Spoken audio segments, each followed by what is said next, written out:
Таңсық бойындар бұл Боб, және ол бүгін шөл далада тірі қалып көретін болады. Боб мен жарамды киімді ки дегенде, пальто мен көбелек галстукты айтпадым. Осындай киімде Бобқа шөл даладағы үлкен температуралардан құтқарылу өте қиын болады. 58 градусқа дейін бара алатын. Ал жердің беті 80 градусқа дейін ысы алады.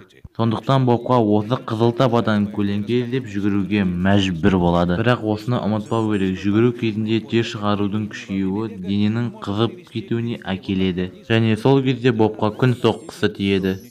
Бас ауруына әкелетін, бас айналу мен делирий, және солай өлімге дейін апарады.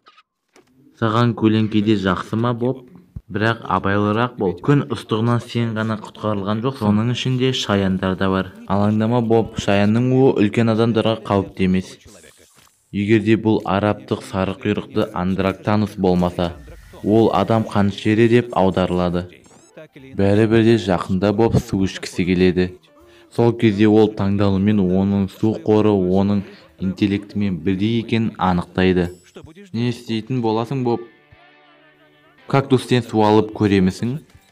Ақылды ойластырылған, бірақ Боб көптеген кактустардың құрамындағы токсиндер туралы білмейтіні өкінішті. Бұл Бобта қатты құсық пен диареяны шақырады. Тек сусыздандыру процесін тездетеді. Тағы кішкене, және Боб ессіз күйге түседі. Егер де оны ешкім құтқармаса, ол жүйке жүйенің қалпына келмеуінен өледі. Ұзақ су жетіспеушіліктен. Уайымдама, келесіде жолың болады. Боб.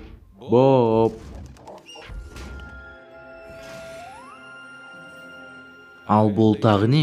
Осы видеороликті достарыңа көрсет және каналға тіркел. Жаңа эксперименттерді өткізіп алмас үшін.